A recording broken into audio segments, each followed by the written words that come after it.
आप सभी का आपके चैनल इस स्टडी केंद्र पर एक बार फिर से स्वागत है। मैं आप सभी के लिए आपका होम साइंस का एक और वीडियो लेकर हाजिर हूँ।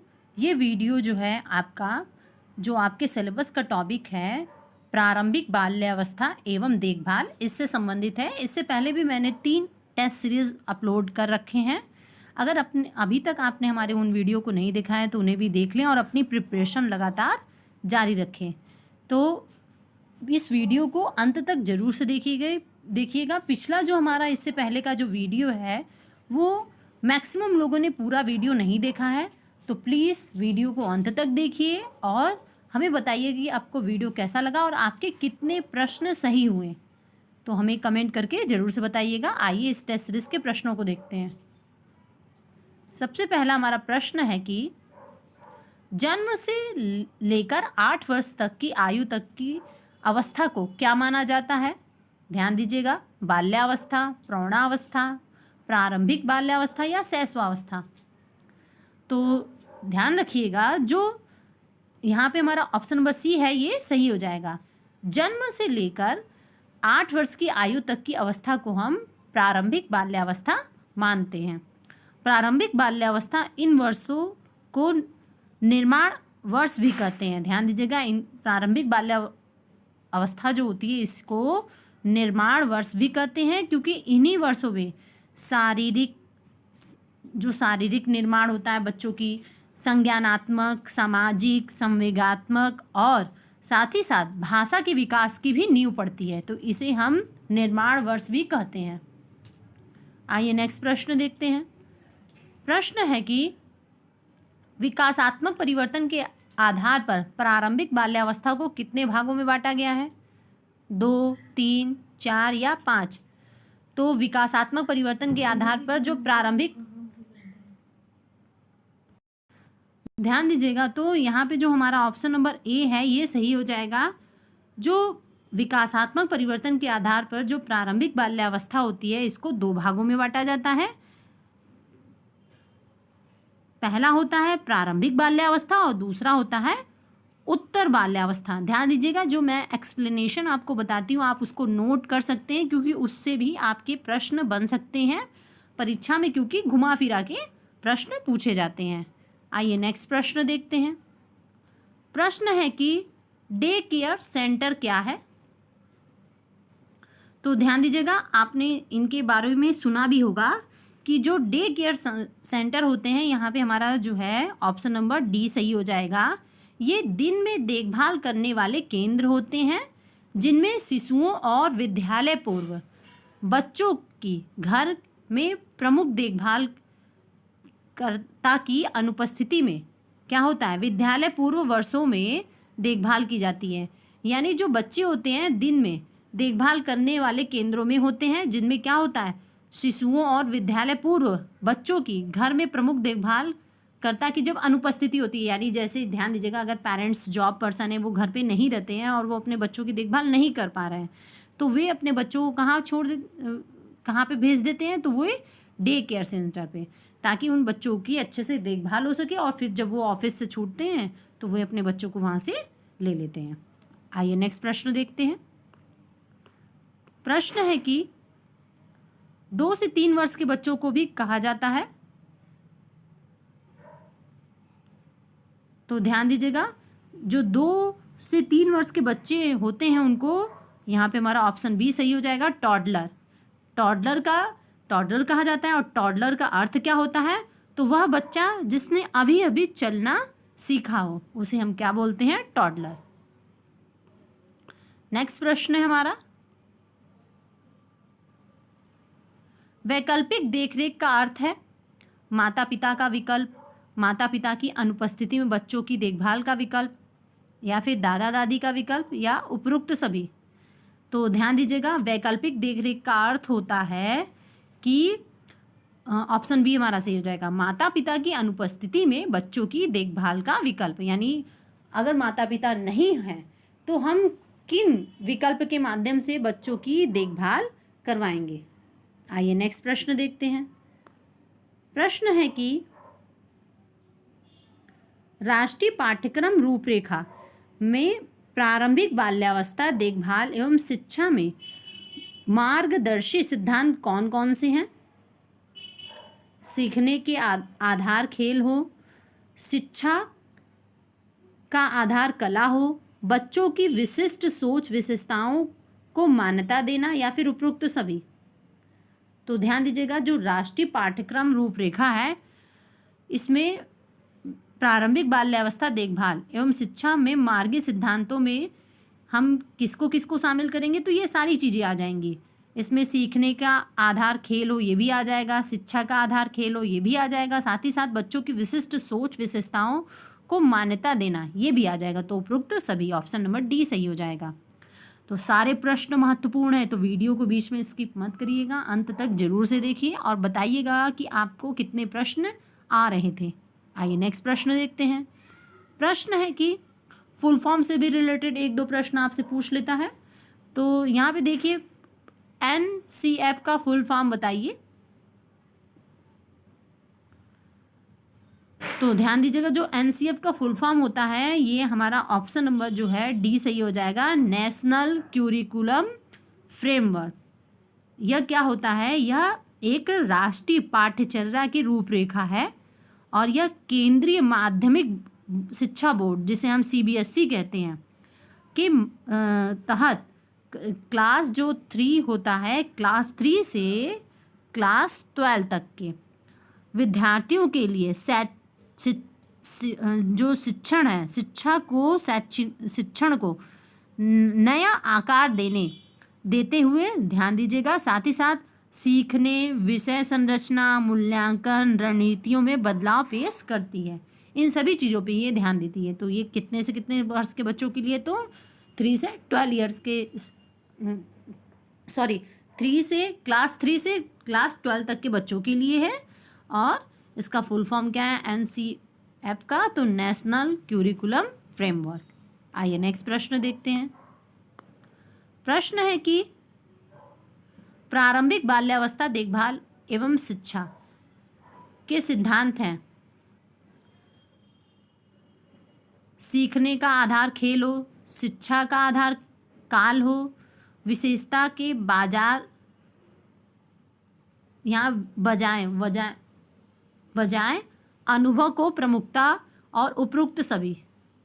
तो ध्यान दीजिएगा, जो प्रारंभिक बाल्यावस्था देखभाल एवं शिक्षा है ECCE के सिद्धांत में सीखने का आधार खेल हो ये भी आएगा, साथ ही साथ शिक्षा का आधार काल हो, यानी समय हो, एक निश्चित समय तक।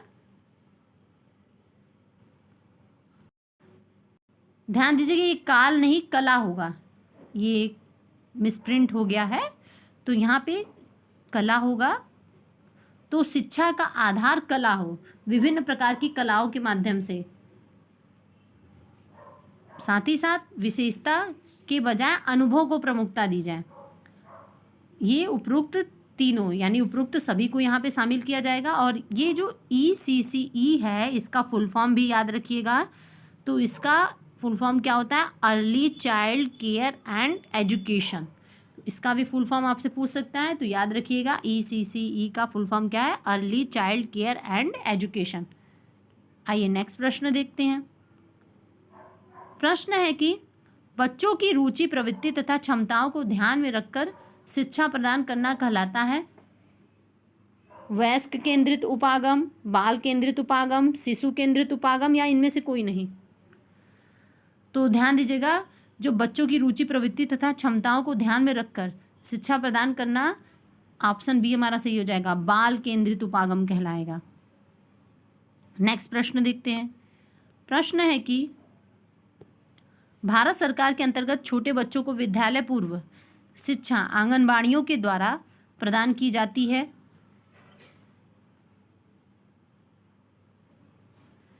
ध्यान दीजिएगा, तो यहाँ पे ऑप्शन ए हमारा सही हो जाएगा, ICDS के अंतर्गत। ध्यान दीजिएगा, ICDS का जो फुल फॉर्म होता है integrated child development service, Hindi में समन्वित बाल विकास योजना या एकीकृत बाल विकास योजना।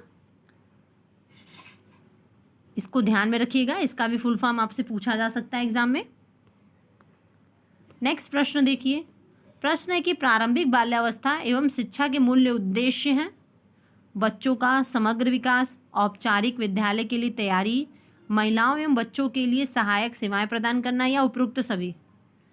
तो ध्यान दीजिएगा, जो प्रारंभिक बाल्यावस्था एवं शिक्षा के मूल्य उद्देश्य है, इसमें हम बच्चों का समग्र यानी संपूर्ण विकास हो इसको भी शामिल करते हैं, औपचारिक विद्यालय के लिए तैयारी ये भी आता है, और साथ ही साथ महिलाओं एवं बच्चों के लिए सहायक सेवाएं प्रदान करना ये भी शामिल किया जाता है। तो ये सभी उद्देश्य हैं इसके, तो ऑप्शन डी हमारा सही हो जाएगा।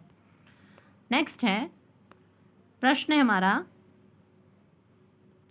कि ऐसी जगह है जहाँ बच्चे दूसरे बच्चों के साथ रहना पसंद करते हैं, तो ये कौन सी जगह है? Pre school, high school, secondary school, या इनमें से कोई नहीं। तो ध्यान दीजिएगा, यहाँ पे जो ये हमारा ऑप्शन नंबर ए सही हो जाएगा। इसे हम प्री स्कूल कहते हैं। ये वे जगह होती है जहाँ पे बच्चे एक दूसरे के साथ रहना पसंद करते हैं। आइए नेक्स्ट प्रश्न देखते हैं। प्रश्न है, जन्म से लेकर 1 वर्ष की आयु तक की अवधि को क्या कहते हैं? हालांकि कुछ विशेषज्ञ शैशवावस्था को कितने वर्ष तक मानते हैं? शैशवावस्था 2 वर्ष, शैशवावस्था 3, किशोरावस्था 6, या इनमें से कोई नहीं। तो ध्यान दीजिएगा, जो जन्म से लेकर आपका 1 वर्ष की आयु तक की अवधि होती है उसे हम शैशवावस्था कहते हैं। हालांकि कुछ विशेषज्ञ शैशवावस्था को 2 वर्ष तक मानते हैं। जन्म से लेकर 1 वर्ष की आयु ना मानकर वो क्या मानते हैं? 2 वर्ष तक मानते हैं। इसको ध्यान में रखिएगा। और उस तरह क्या होता है, जो शैशवावस्था होती है जन्म से लेकर 1 वर्ष तक की आयु तक मानी जाती है, और कुछ विशेषज्ञ इसको 2 वर्ष तक मानते हैं। आइए नेक्स्ट प्रश्न देखिए। प्रश्न है कि प्रारंभिक बाल्यावस्था शिक्षा में बच्चों के विकास के सभी क्षेत्रों पर ध्यान देना क्यों आवश्यक है? तो ध्यान दीजिएगा कि प्रारंभिक बाल्यावस्था में शिक्षा में बच्चों के विकास के सभी क्षेत्रों को ध्यान रखना इसलिए आवश्यक है क्योंकि ये बच्चों को लगन से सीखने वाला बनाने, समीक्षात्मक रूप से सोचने, यानी हर एक चीज़ को वो ध्यान से सोचे, ध्यान से समझे, रचनात्मक बनाने, उसकी हर चीज़ों में रुचि हो, अपने परिवेश से संयोग, संवाद और जुड़ाव स्थापित करने में मदद करना, तो ये सही है। साथ ही साथ बच्चों का सर्वांगीण विकास हो और आजीवन सिखाने हेतु मजबूत नींव डालना, तो ये भी इसका मुख्य उद्देश्य है, आवश्यक है इसके लिए। और साथ ही साथ बच्चों को प्राथमिक विद्यालय के लिए तैयार करना, तो ये भी सही है। तो उपरोक्त सभी हमारा क्या हो जाएगा? आवश्यक है। नेक्स्ट प्रश्न देखते हैं। प्रश्न है कि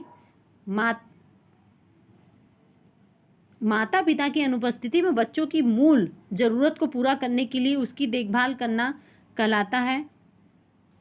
तो ध्यान दीजिएगा, जो माता पिता की अनुपस्थिति में बच्चे होते हैं उनकी जो मूल ज़रूरत को पूरा करने के लिए जो देखभाल करना होता है, जो करता है, वो क्या होता है? तो ध्यान दीजिएगा, इसका जो हमारा ऑप्शन सही हो जाएगा ये हो जाएगा ऑप्शन नंबर डी, वैकल्पिक देखरेख। अब वैकल्पिक देखरेख में ढेर सारे ऑप्शन आते हैं जिसमें आप कुछ शामिल कर सकते हैं बच्चों की देखरेख करने के लिए। आइए नेक्स्ट प्रश्न देखते हैं। प्रश्न है कि तक की आयु के बच्चों को पूर्व स्कूलगामी बच्चा या विद्यालय पूर्व बच्चा माना जाता है। 1 से 6 वर्ष, 2 से 6 वर्ष, ए तथा बी दोनों, या इनमें से कोई नहीं। तो ध्यान दीजिएगा, जो 1 से 6 वर्ष तक के, यहाँ ऑप्शन नंबर ए हमारा सही हो जाएगा। 1 से 6 वर्ष तक की आयु के बच्चों को पूर्व स्कूलगामी बच्चा या विद्यालय पूर्व बच्चा माना जाता है, जो अभी विद्यालय से पूर्व घर पर ही बहुत सारी चीज़ों को वो सीखता है, समझता है और जानता है। आइए नेक्स्ट प्रश्न देखते हैं। प्रश्न है कि किसी वस्तु के अस्तित्व को न भूलने की क्षमता को कहते हैं, क्या कहेंगे?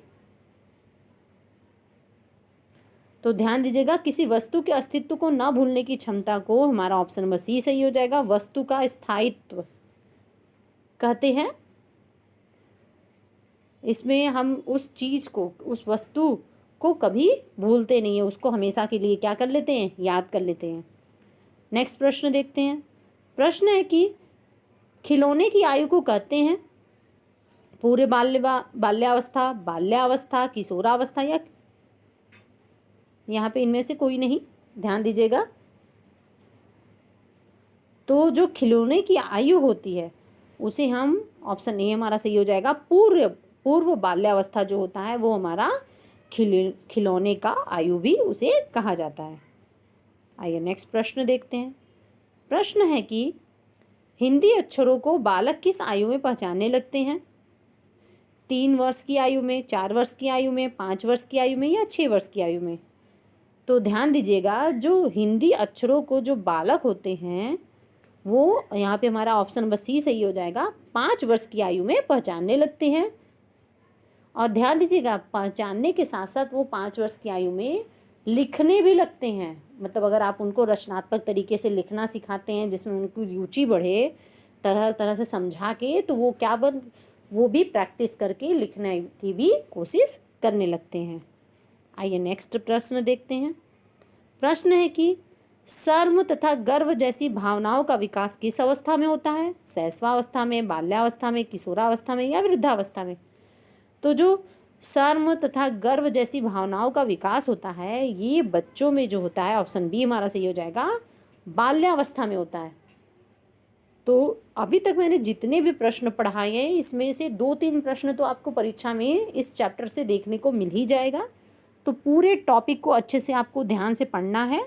और वीडियो कैसा लगा हमें कमेंट करके ज़रूर से बताइएगा। और अभी तक अगर आपने हमारे चैनल को सब्सक्राइब नहीं किया तो सब्सक्राइब कर लें और लाइक करिए, और अपने फ्रेंडों में भी वीडियो को शेयर करिए। और वीडियो को अगर आपने पहला, दूसरा और तीसरा टेस्ट सीरीज़ नहीं दिया है तो उसे भी देखिए और उसे भी सॉल्व करिए, और कमेंट करके हमें ज़रूर से बताइएगा कि आपके कितने प्रश्न सही हुए। Thank you everyone.